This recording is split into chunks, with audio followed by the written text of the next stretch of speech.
Hello everyone, I am Bazo, and this is Master of Magic.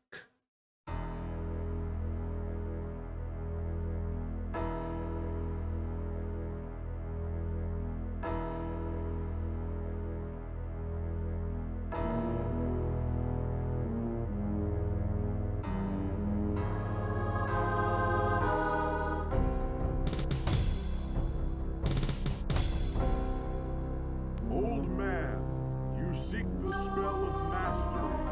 You have found it. My last and I recommend. If that is the truth, then your work must stop.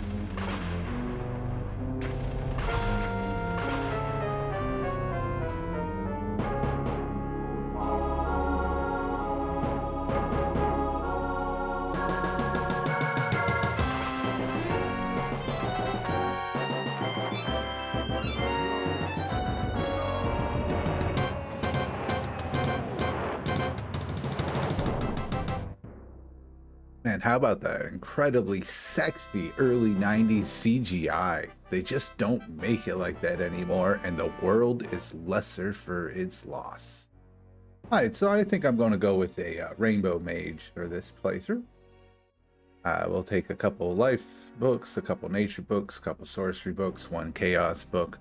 This will let us have access to some combat spells as well as, I mean, maybe healing if we're lucky, a few summons. We'll take alchemy, which will go ahead and instead of losing when we change mana into gold or vice versa, we'll go ahead and get all of that, as well as getting magic weapons on all of our unit with this, which will be useful because with such slow numbers of books, we will not have access to any of like the super powerful spells. And so we're going to have to rely on our units, and it will be very helpful for them to be able to have magic weapons when they're just built. On the same reason is why we're also getting Warlord, which will allow us to get the ultra elite units, which will make our units tougher.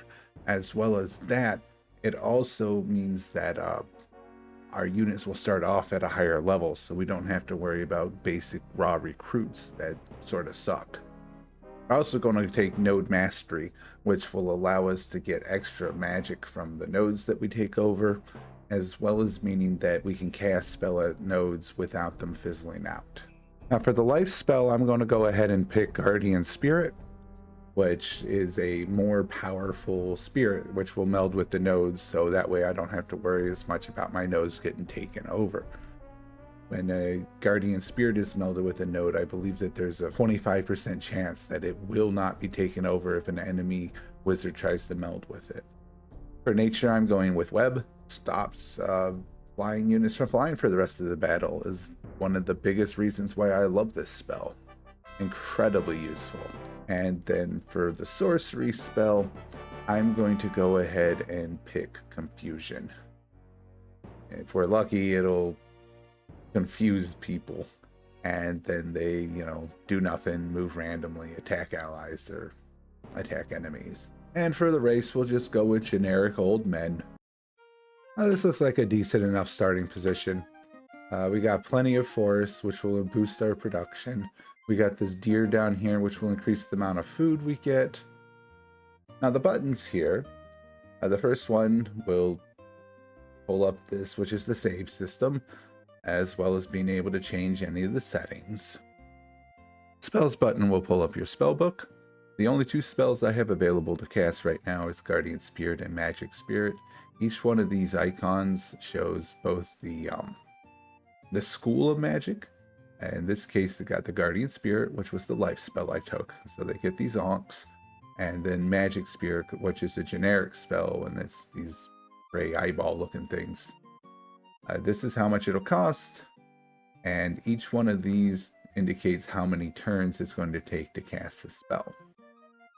Armies will bring up a list of all the armies you have. It'll show the upkeep.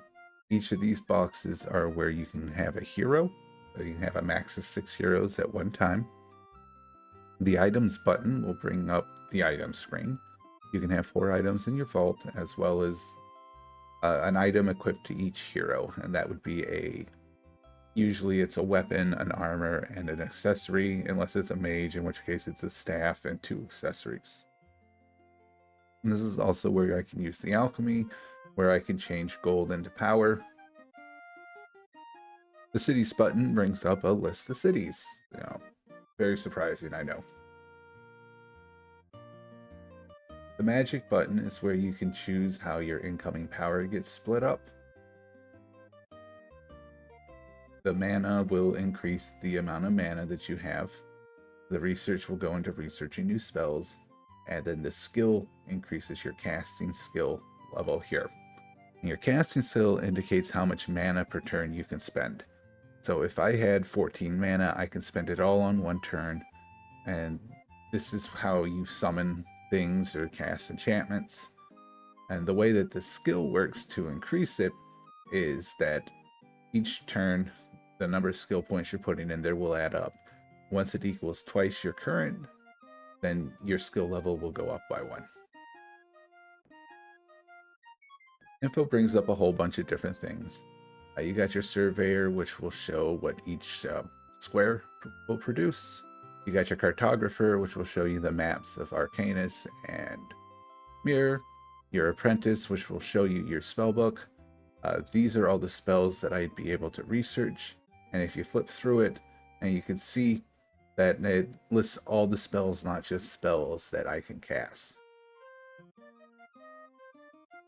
Each one of these is a spell that I can research. The spells that are available for you to research is all determined at the beginning of the game, and it depends on the spell books you have. The more spell books you have, the more of that school will show up in here, as well as the more powerful spells. Historian will show you a line chart of the power of all the wizards you know. The astrologer will show you current bar graphs of the army strength, magic power, and spell research of all the wizards you know. The chancellor will bring this back up. At the beginning of each turn, if something happens, this will show up and it'll list what events happen. Your tax collector is where you can change the amount of money that you tax your people. We'll go ahead and set that to 2 because we can use the money. The Grand Vizier is like an auto build. And then Mirror just shows the information of your wizard. This is a mini map. This is the amount of gold you have in your stockpile. This is the amount of mana you have in your stockpile. Since we have this stack of units selected, they're showing up over here.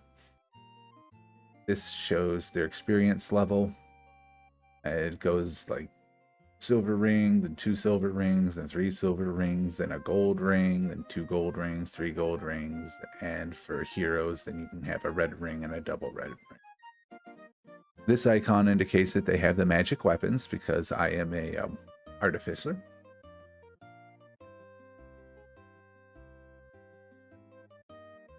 We'll go ahead and send this guy out to do some exploring.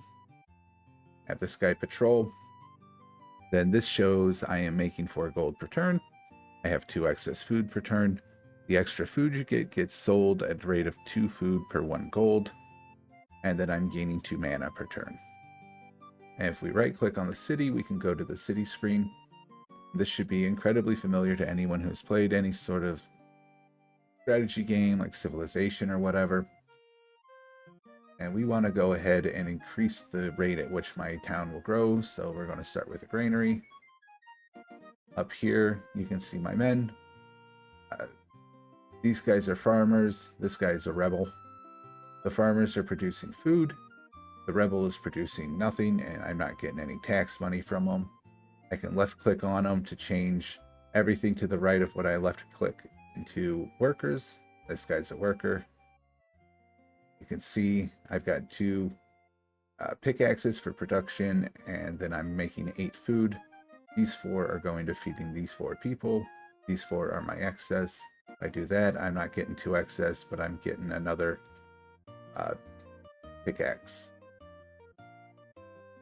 This is the amount of money I'm making. and 2 are going to paying for upkeep of my town, and 4 is the excess, and then this is the amount of power that I'm generating. If you right click on any of these, it will bring up the what it is, and if you left click on it, it'll show what is actually producing it. So only 4 of those are coming from the farmers, and then the other 2 are coming from that deer.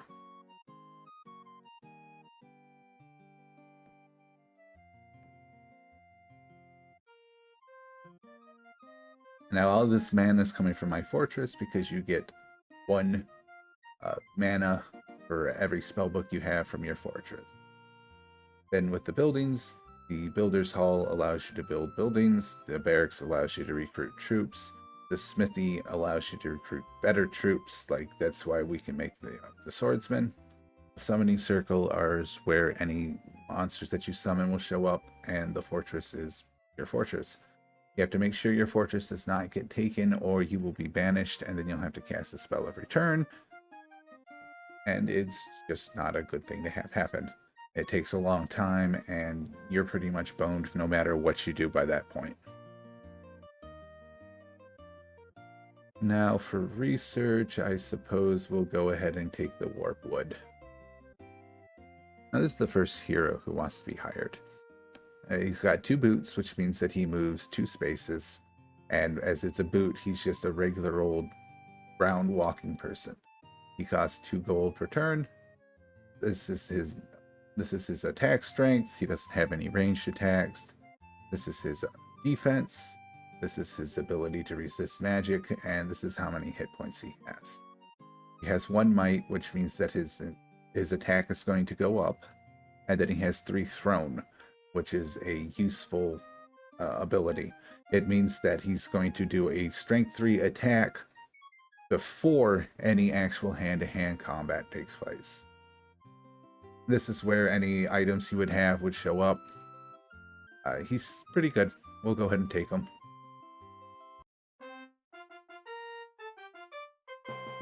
Now, since I'm a warlord, he immediately gains a level, and you can see he's got extra hit points and resistance, attack, defense, and his might's gotten better. Now, this is the first node we found. This is specifically a nature node. We don't know what's in there because we have to send a scout in. And sprites. Sprites are fairly easy. We should be able to take this without too much of a hassle, but not with just a spearman. Now, since this guy moves faster, we're going to go ahead and send him out to do all the scouting and tell the spearmen to head back to town. As Cave's got an earth elemental, we will not be able to take on an earth elemental.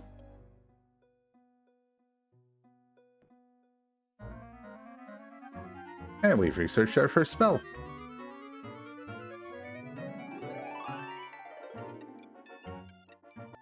And see, now that we have 2 troops here, they are suppressing that 1 rebel we had, which is the whole reason why I told the spearmen to come back.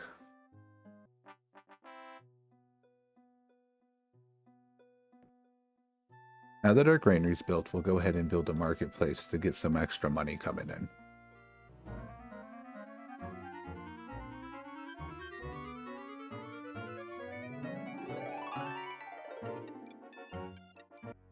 Now we found our first other town. It's brown, which means that it's a neutral town, and it's lizardmen, which are fairly worthless. The only real benefit that lizardmen have is that they can swim, so they can go over water without needing boats. As you can see here, we have some lizardmen raiders showing up. It's only 1 swordsman. We should be able to take them out fairly easily.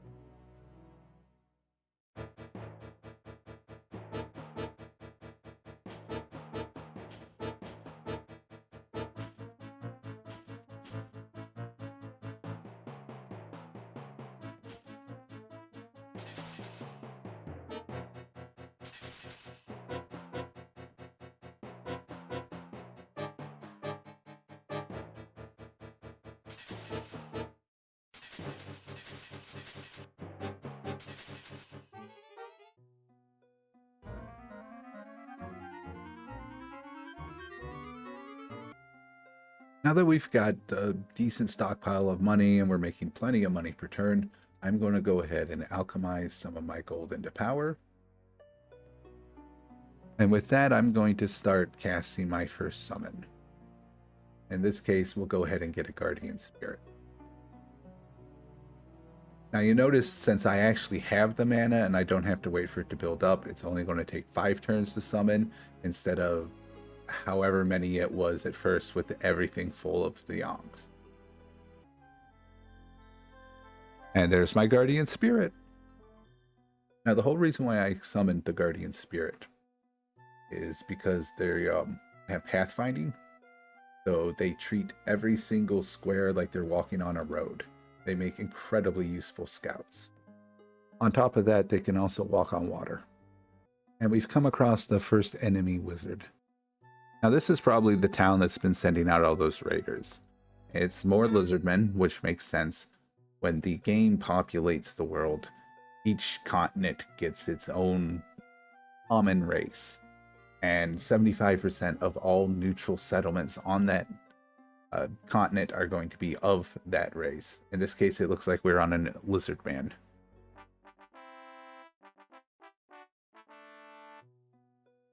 Now that we have a sawmill, we're going to go ahead and start building up a military.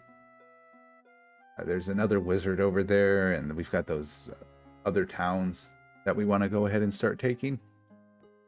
So we want a few bowmen, and we're going to want a few swordsmen.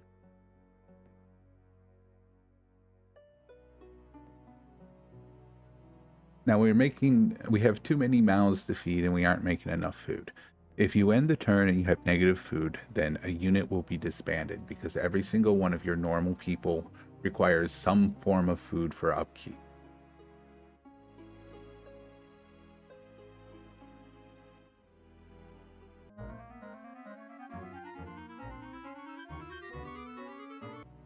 And now we're going to go ahead and start building some settlers because we need to expand. But more importantly, we've got a decent enough army now that we can probably go and take some things. In fact, I'm going to go ahead and buy these settlers. On 240, maybe not. Yeah, it's going to take all my gold. We will not be buying those. Now this should be enough troops to go ahead and take this nature node.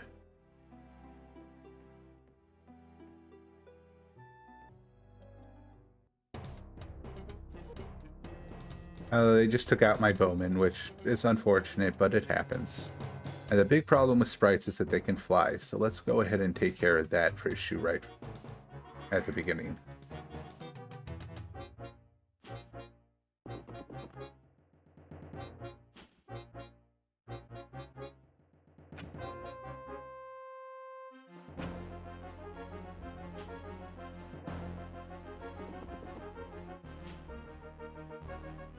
Unfortunately, sprites have a rather weak attack, so it's going to take them a minute to get rid of that web.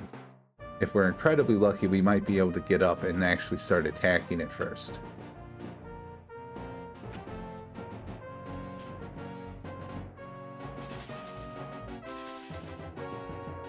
And there we go, a glorious victory.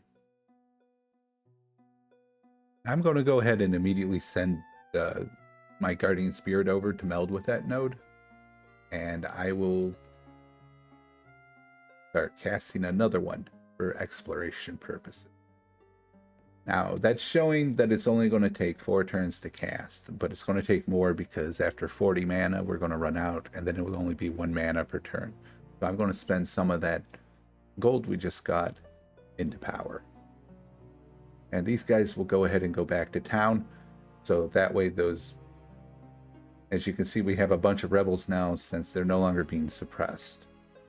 And now if we look, we can see we're getting 7 power per turn, which gets split up into the mana, research, and skill. And now once we meld, if we go back in there, you see I'm now getting 19.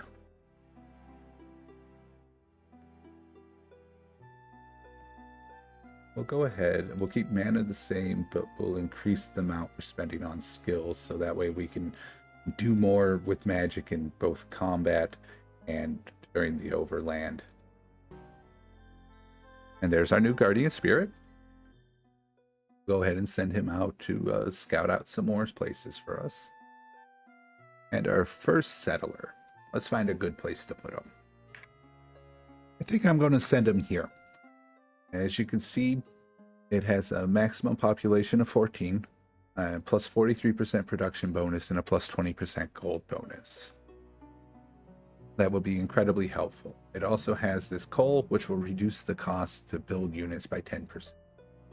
We're also going to go ahead and send out the army to try and take care of the zombies that are in this temple.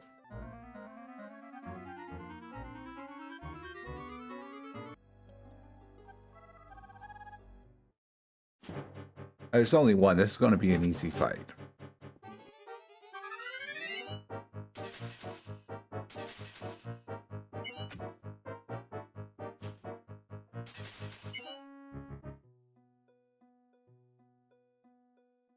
And 50 mana crystals, which isn't all that great, but at the same time, it's useful to have more mana. And more importantly, every unit gains 1 experience per turn. If they're in combat, then they gain 2 experience as well, for a total of 3.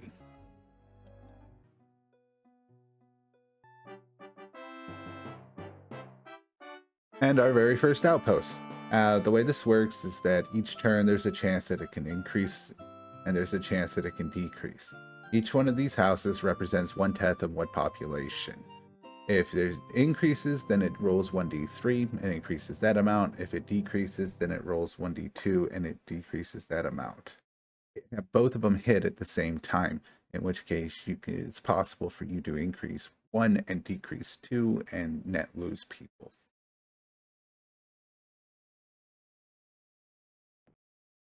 Now you can see our bowman is pretty injured. So as much as I would like to come up, well, that's an angel. We wouldn't be able to take that. As much as I'd like to come on down here and take these ghouls, I want to make sure that my units get healed first. Experience is important, and you don't want to lose experienced units if you can avoid it. Now, since we're having trouble with unrest, we'll go ahead and start building a shrine. Shrines will increase mana as well as decrease unrest.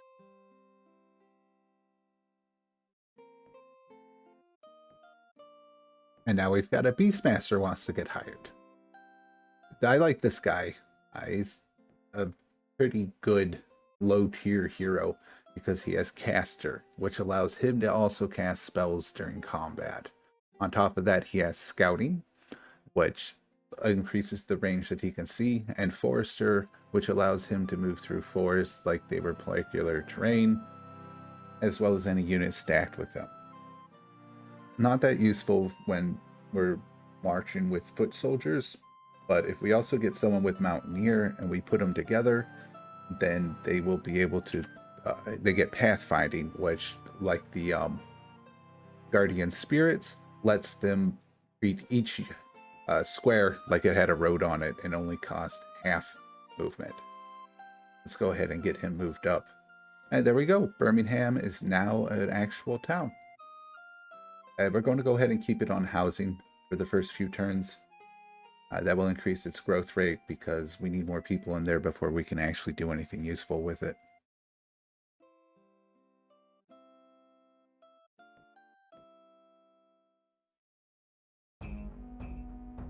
Now we've officially met the other wizard. And now that we actually know him, we can go up here in the magic tab and click on him and talk to him.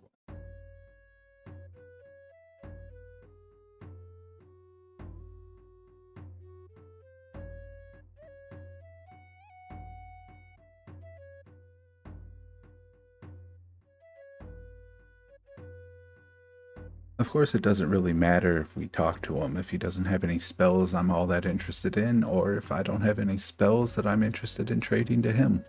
Oh well. This is kind of unfortunate, but what are you going to do? Now, thanks to that, we won't be gaining any extra mana, and that means that we won't have anything to spend on research. Now we're losing a mana per turn because we still have to pay the mana upkeep on our Guardian Spirit. These are engineers. And they are helpful because we can use them to start building roads. Thankfully. Now let's see if we can take out this angel. Perfect. Now I'm hoping we get good stuff from here because an angel is a fairly tough enemy. Chainmail. Perfect. And now you can see this is our first magical item.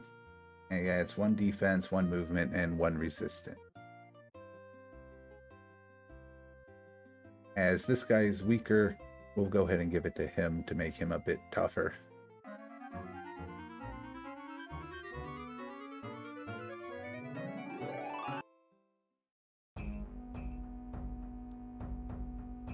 No real surprise there. Let's go ahead and start moving our guys up to the front. Now that seems like a good enough note as any to go ahead and end for the day. Like, subscribe, all that nonsense, and I will see you next time where we continue this war.